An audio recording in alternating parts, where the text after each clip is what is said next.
En me renversant, on a battu à Saint-Domingue le tronc de l'arbre de la liberté des Noirs. Elles repousseront par ses racines parce qu'elles sont profondes et nombreuses. Parole célèbre de Toussaint Louverture, né François-Dominique Toussaint le 20 mai 1743 dans une habitation près du Cap Français. Il fut le plus grand leader de la révolution haïtienne. Toussaint, malgré une petite taille et une laideur qui lui valait le surnom de Fadra Bâton, gagna une réputation d'excellent cavalier et de docteur feuille, maîtrisant la médecine par les plantes. À l'occasion de la journée du 7 avril, pour commémorer la mort de ce grand leader, Mémé 509 vous invite à réfléchir sur cette question. Quelles ont été les vraies raisons de la mort de Toussaint Louverture? Qui m'a donné l'opportunité d'être ici. Et merci aussi à Trois Mimiches qui me donne l'opportunité de pouvoir m'adresser à votre public concernant un sujet de l'histoire. Et à chaque fois que j'ai cette opportunité de parler un peu d'histoire, je suis content car en tant qu'Haïtien, il faut prêcher, n'est-ce pas, l'histoire, il faut enseigner l'histoire nationale.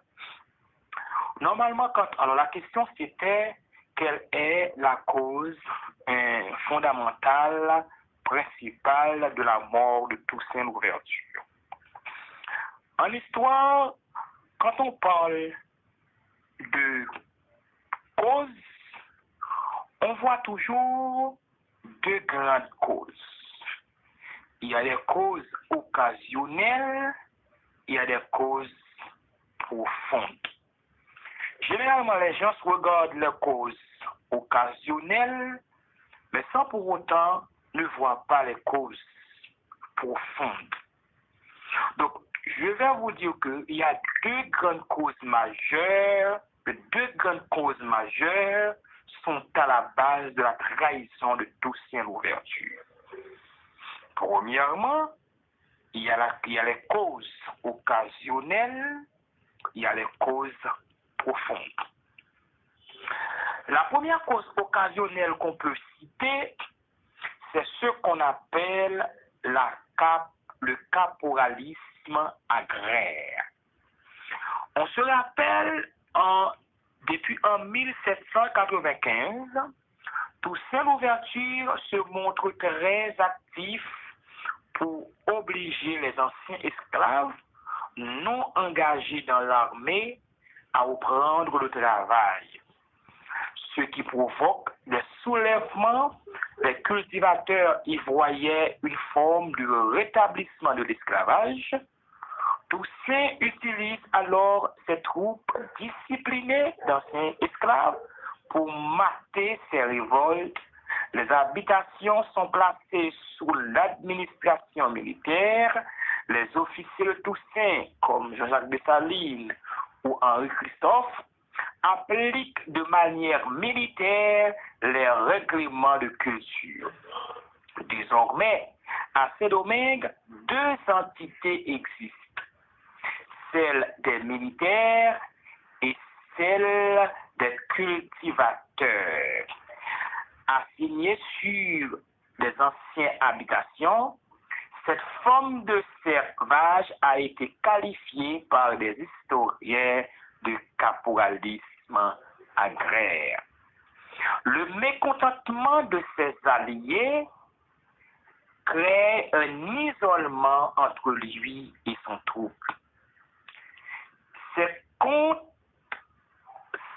Napoléon Bonaparte qui apprenait en mars 1801 la prise de possession de la partie espagnole par Toussaint, lui qui œuvrait pour une réconciliation franco-espagnole, entre eux dans une grande colère et ses yeux, cette constitution est un affront de trop et Toussaint Louverture devient dangereux.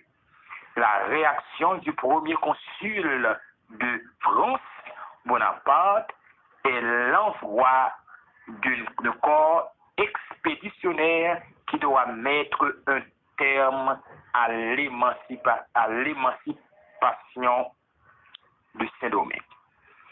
Il faut noter ici la première cause de la trahison de Toussaint. Il n'était pas aimé des siens. Donc ses amis, ses alliés ne l'aiment pas. Deuxième raison qu'on peut toucher à la trahison de Toussaint, Toussaint menait une politique roulée des bords. Citons par exemple le 18 mai 1794, et quand Toussaint abandonne le camp français pour aller dans le camp espagnol, il faut dire en histoire, certains événements ont leur proie dans la date qui les soutiennent. Quand on voit la date, on voit l'événement, et un événement ne pourra véritablement s'immortaliser et s'encrier dans la réalité du peuple que s'il ne lui est consacré une date. Sinon, il n'existera que des fragments. Lorsqu'on parle de 18 mai dans l'histoire d'Haïti, deux événements nous montrent surtout à l'esprit. D'abord, la fête du drapeau, fondamentalement. Ensuite, la fête de l'Université d'État d'Haïti. Mais en dehors de ces événements majeurs, le 18 mai est aussi le berceau d'un autre événement de très grand calibre. Il se bâtit sur le revirement de Toussaint. Toussaint a compris le petit jeu espagnol qui, dans la réalité, consistait à corrompre les chefs des rebelles et les délecter d'apparat pour se détourner de leur vraie mission. Toussaint a tout compris. Il voulait réorienter les choses. Il a vu menacer la cause. Il a compris qu'il fallait opter pour d'autres options. Il faut dire que l'homme de Breda a été depuis le début de la Révolution un stratège.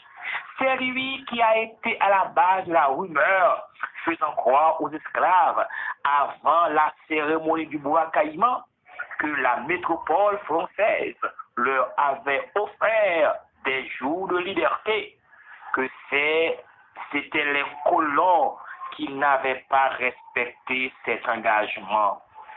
Toussaint a toujours été un homme politique, un stratège de grande envergure.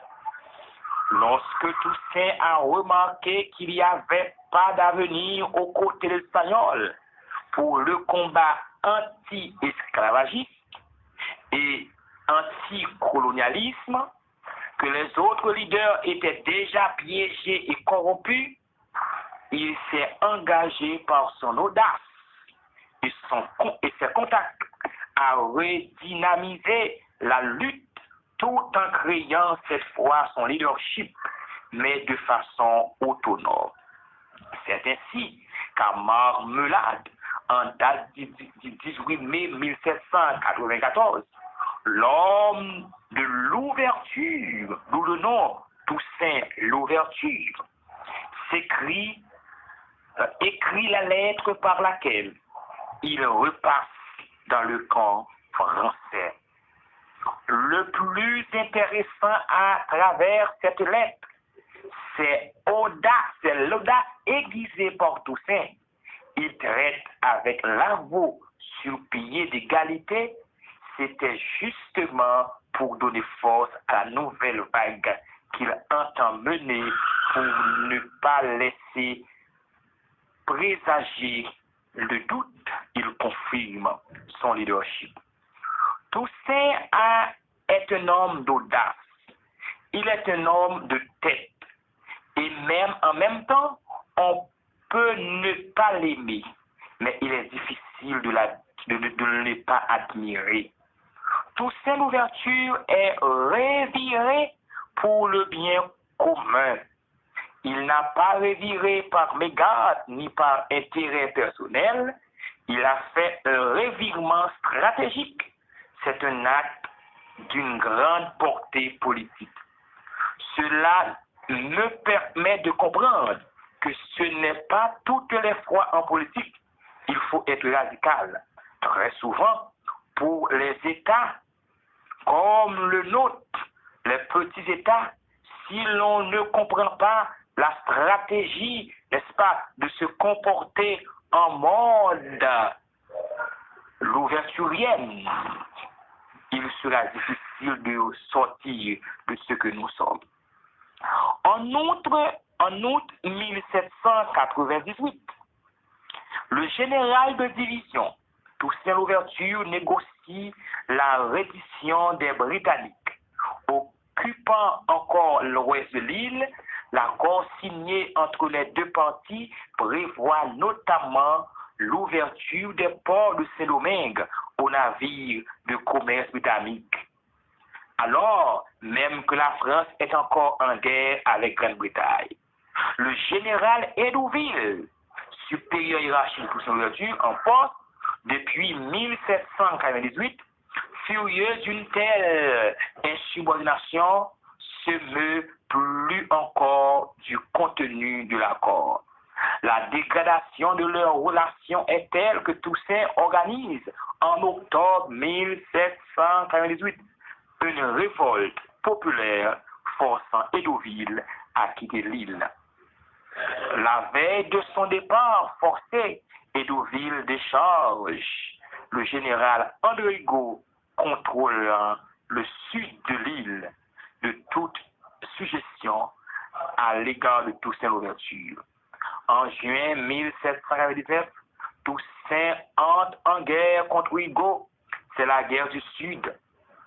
Vu non comme un conflit entre la caste des Noirs, représentant par Toussaint, et la caste des Mulattes, thème désigné par les Métis, représenté par Rigaud, le conflit entre les deux hommes n'est pourtant pas une question de couleur, mais une véritable lutte pour le pouvoir et le contrôle du territoire de Saint-Domingue.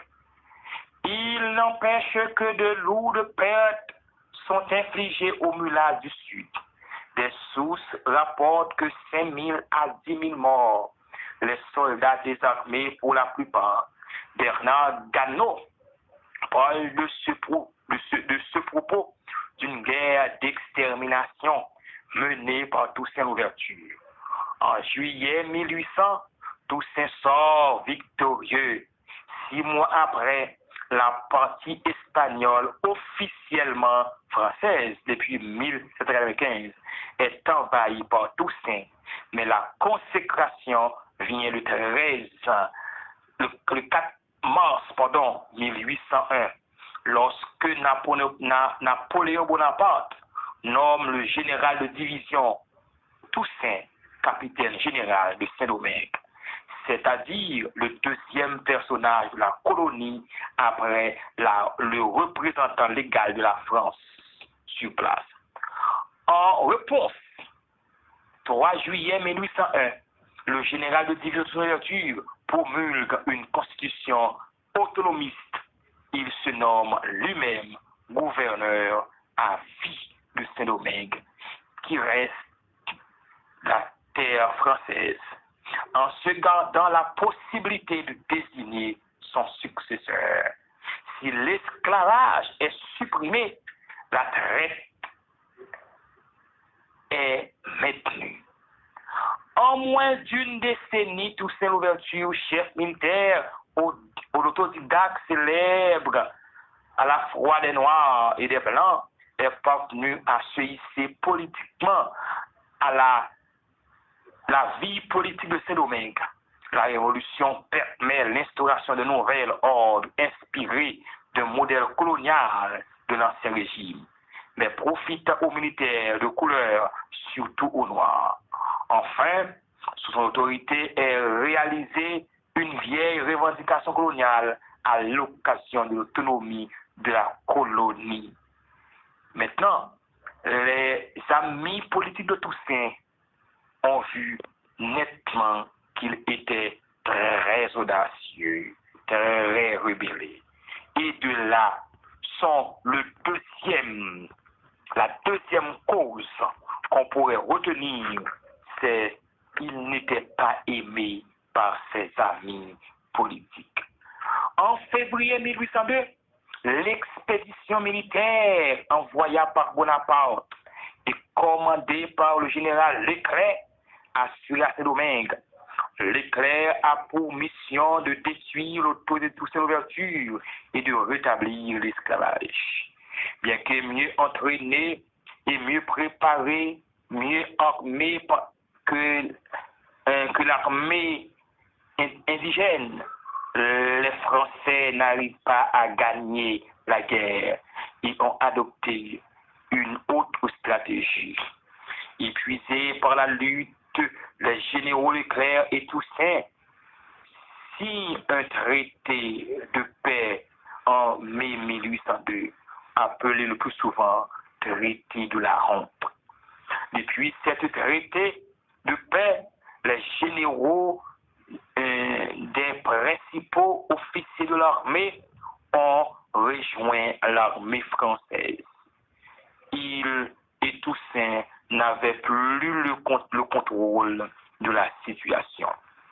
Un mois plus tard, le général Brunet, son ami intime de Toussaint dans le camp français, l'invite dans une réunion à Henry, où on devrait signer un autre accord. Et de ce fait, arrivant à Henry, il voit qu'il était piégé, arrêté et conduit au Cap par un bateau appelé le Créole.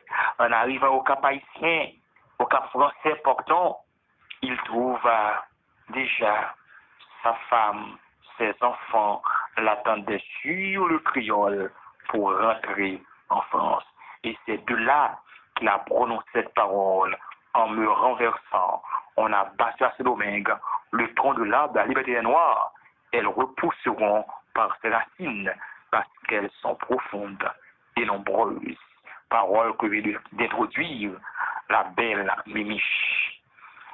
Il fut transporté en France par le héros. Arrivé en France, il fut isolé par sa famille et lui enferma dans un cachot humide et à peine l'étui par des produits de la chaux vive.